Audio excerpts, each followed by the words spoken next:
The scene setup is covered in a previous video demonstrating how to set up a simple geometry shape like a wall that is fractured with glue constraints, and how to set up a simple RBD.net simulation.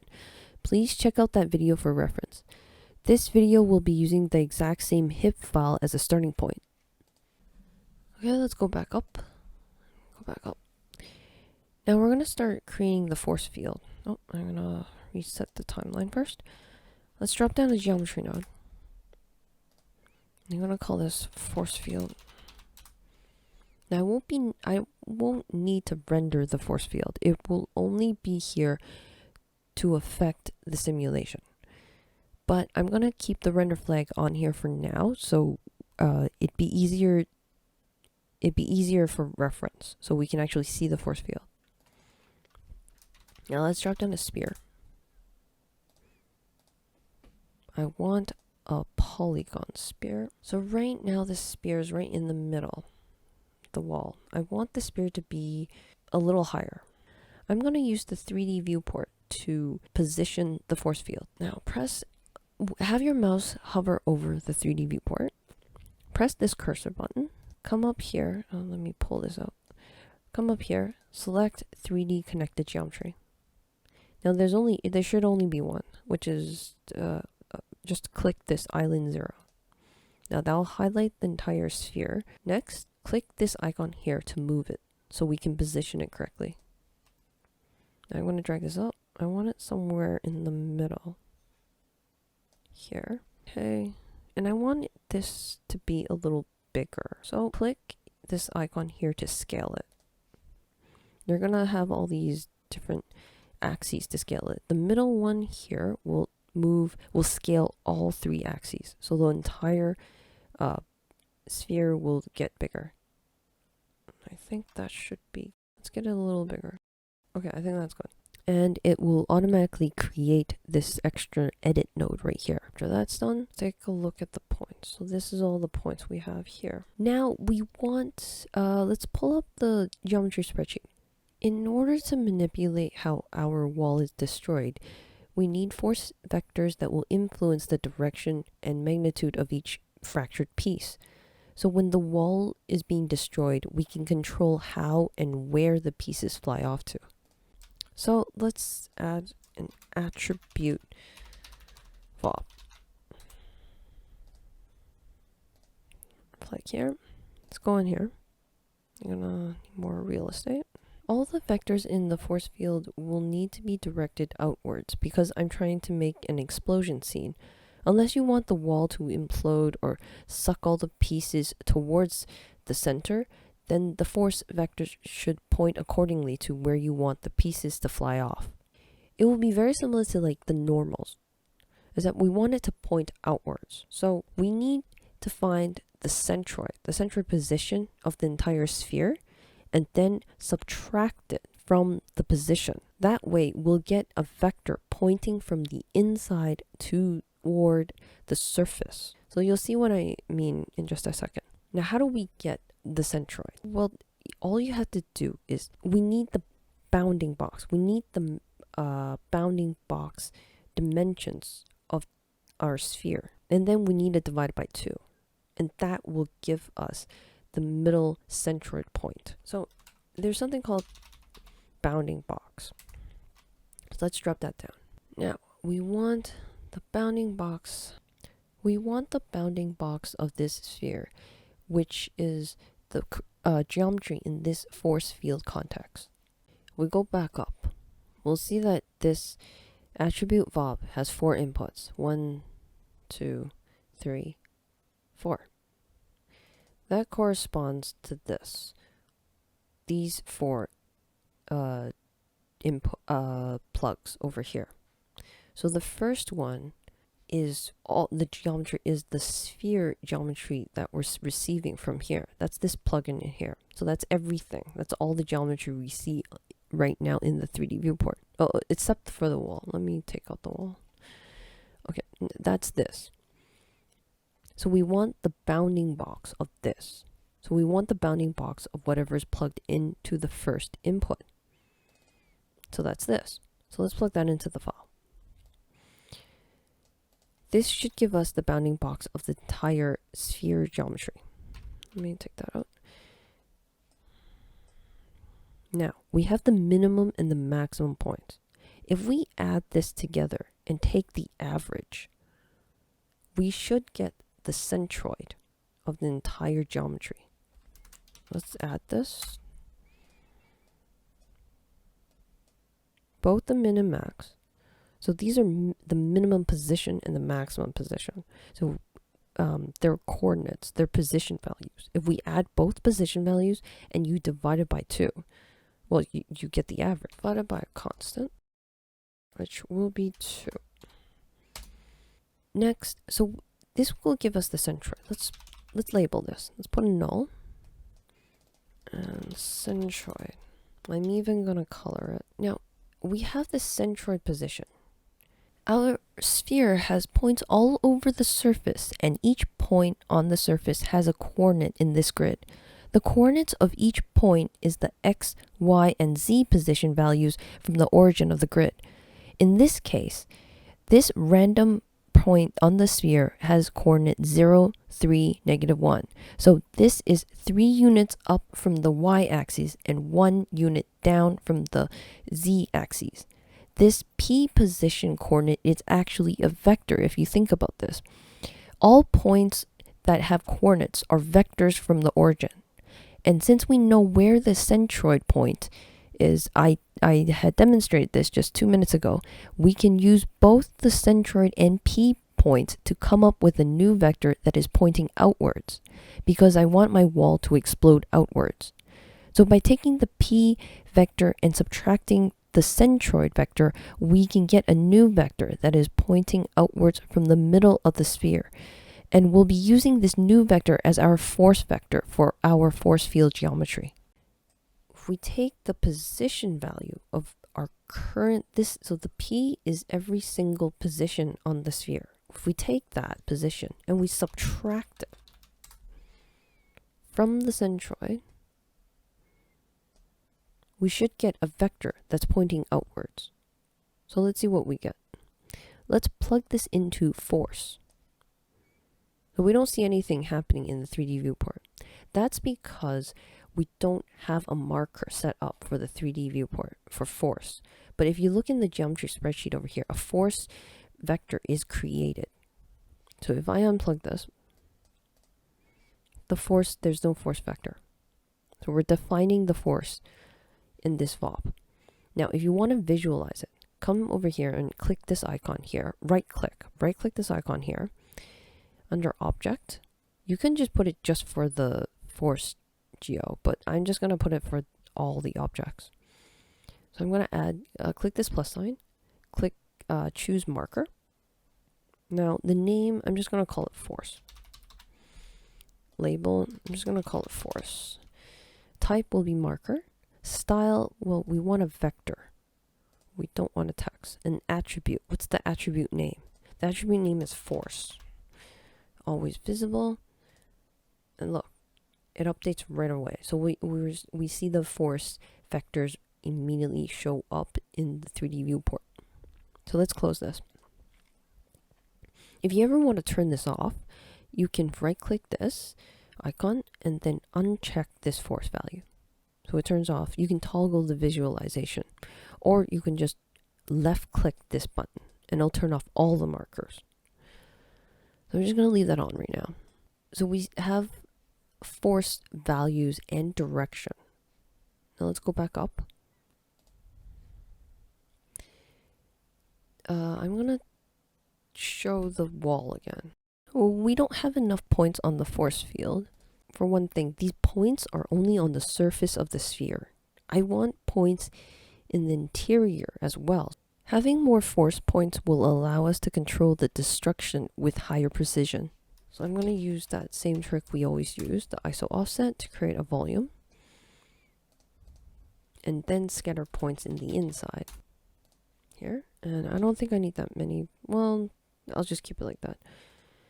We're going to plug this to the second input of the attribute box. So now we have more force points. Now let's drop down a null. Here out force field. Put the render flag here. I'm going to go back up. Going to go into the simulation, the .NET. I'm going to use our force field and force vectors that we just created and use it to influence our destruction simulation. The goal is to use the force field to control where the blasted pieces will fly off to. There's something in here that's called the geometry VOP. The geometry VOP will allow us to import our force field and force points and use it to influence and affect the simulation. Now, where do we plug this in? The rigid body solver has two inputs. It has a pre-solve and a post-solve. So this is what happens, what is calculated before the rigid body solver, or what is calculated after the rigid body solver. So this is after the rigid body solver calculates all the dynamics. And if you want to modify what happens in the rigid bodies after the rigid body solver, or you want to prep the rigid body solver, we're going to put it into the post solve. By plugging the geometry VOP into the post solve, which will happen after the rigid body solver, we can augment the results from the solver.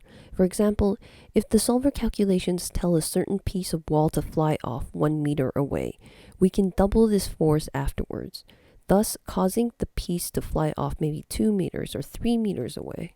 Well, first, we need to bring in the force field. We need to bring in those points. The geometry VOP here, it has a tab called inputs here. So we can bring in the force field geometry. For input 1, I'm going to select SOP. We're given a SOP path. We can populate a SOP path here. Now, let me go back up to the simulation. I'm going to bring in the geometry in here, like how I always do.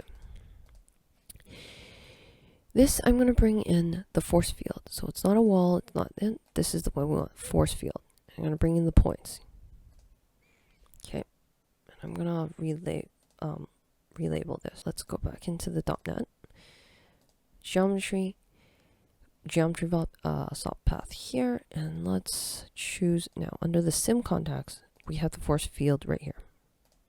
Okay, so that's hooked up to input 1 of the geometry VOP. So let's go into the geometry VOP. That will be this. So this is input 1.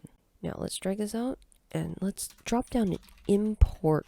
So this is how we're going to import our force vectors from our force field geometry. So we want to import it. Now, right now, by default, it imports the P value. But I don't want that. I want force. And I'm going to label this force field. Now, which force field point do I want? I want the force vector that is closest to the piece of wall that this VOP is currently iterating through. Remember, VOPs are simply super fast multi-threaded for loops. In this geometry VOP, I'm iterating through all the points in my fractured wall. That is packed geometry. So each point in the fractured wall is one piece. So this geometry VOP is iterating through each piece. Then I want to find a force vector from my force field that is closest to each piece. Well, how do I find that? Well, P represents, the P in over here represents the position of each fractured piece of wall. If we take that, and there's something we can drop down called near point, and that will find a nearby point. So we want a nearby point of each piece. We want to find the nearest force vector. That's what this input will be. Well, nearby of the force. So we want the closest value between the current piece of fractured wall and the force field. So this will then return a point number of the force field. So now we have the point number of the force field, meaning we know which force point is closest. We need to access the force attribute and its value. So let's hook this up to the point number of the force field here. So that will get the force field vector, force vector. And then what we can do right now, as just a sanity check, I'm just going to hook this up to force. I'm overriding the force with the force vectors. So we're ignoring everything that happens in the rigid body solver because this geometry VOP is plugged into the post solve. And by overwriting the force inside the geometry VOP, we overwrite everything the rigid body solver calculates, because post solve is appended after the rigid body solver calculations. Now let's go back up. Let's just play the simulation. I'm gonna change this to wireframe mode. Turn off these points. Okay, let's play it. Now we see force right away. The 3D viewport updates with all these yellow vectors. Now, if you remember correctly, that's our force. That's the force marker that we created here. So if I uncheck this, it'll disappear. So it's applying the force to each fractured piece. So that's good. We're getting somewhere. However, it's not moving. If I turn off the wireframe, this is not moving. We're on frame 59. None of the pieces are fracturing. It is moving. It's not getting destroyed. That's because this glue constraint is not breaking. Oh, let me turn off this. So if you look here, it's not breaking at all. The force is not powerful enough to break the glue constraint. Now, just for sanity check, I just want to visualize that this is working the way I think it is. I'm going to turn off the gravity. And I'm going to turn off the constraint network. You can ignore all of these 3 nodes. Reset the timeline, and I'm going to try it again. So you can see some of the pieces starting to blow up, but very, very subtle. It's very weak. So our force field is very weak. So let's go back into the geometry VOP. Well, first let's multiply this. Let's multiply the current force that we have here. Let's multiply it to make it a lot stronger. I'm calling it strength. I'm gonna multiply, give it 100, and then I'm gonna reset the timeline. See what happens. Okay, so it's a lot stronger now. Let's give it 1,000. Reset it. Okay, so that looks really nice. So I'm gonna keep it at 100 though. I'm gonna go back to 100. Now for force, when you're manipulating the force, you want to keep appending more force every single time. You don't want it to overwrite the force. If you remember, I mentioned that in this geometry VOP, we're overwriting the force completely and ignoring the rigid body solver force calculations. We don't want to do that. We want to append our force field vectors to the existing force calculations. We want to use our force field and influence the force calculated from the rigid body solver. You want to take the existing force right now and you want to add it to a factor that you want to manipulate it with. So I'm going to take the existing force and I'm going to add it to our I'm going to call this additional force. I'm going to put a null on this additional force. So I'm going to add it to our additional force, and I'm going to take this modified force, our total force, and overwrite it like that.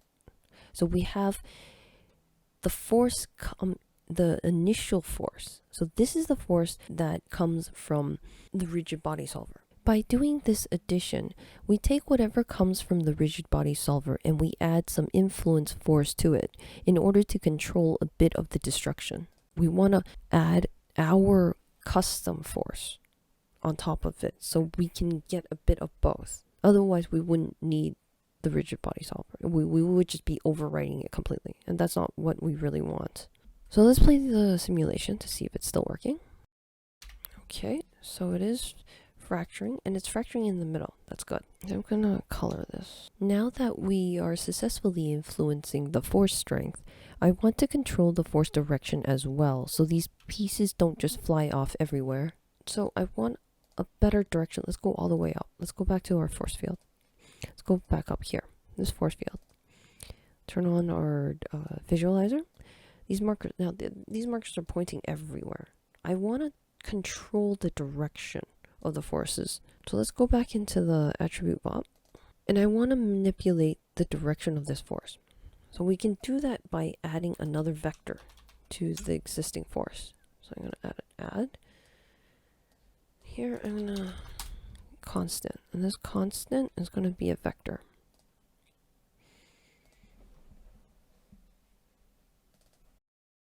And I want it to be on the, let's see, the Z plane.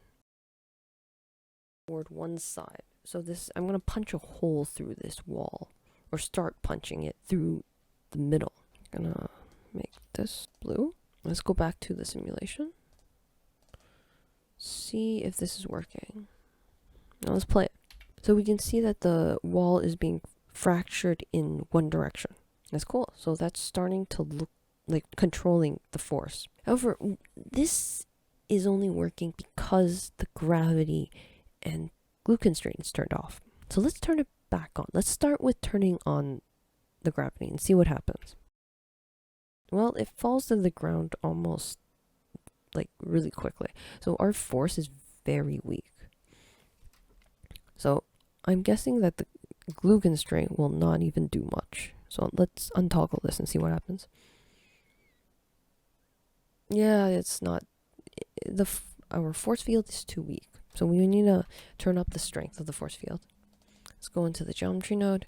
The strength. Let's add 1,000, 10,000. Let's try 10,000. Okay. So now why does the entire wall blow off? Let's go back here. Let's put this in wireframe mode. None of the glue constraints, none of them are being broken. So the whole wall is staying intact. The problem is the entire wall geometry is only sitting on the ground. It's not anchored. The glue constraint is only between pieces of the wall. It's not between the wall and the ground. So nothing is gluing the wall to the ground. We need a bit of some anchor points on the wall to keep it nailed to the ground, and so it make it easier to break the glue constraint. Otherwise, the entire wall, if you apply a force in the middle, the entire wall just follows it along. There's nothing anchoring it. So I need a way to control the force field and the breaking of the glue constraints so that it breaks more easily. Where my force field is at, I want the glue constraints to almost break almost instantly. I want that, but I want everything else to stay in place. So later on, we're going to animate the force field so it grows and we can fully control, we can have more control over how the glue constraint breaks and how the force is acted upon each fractured piece. In the next video, I'll demonstrate how to control when to break the glue constraints in order to achieve different visual effects.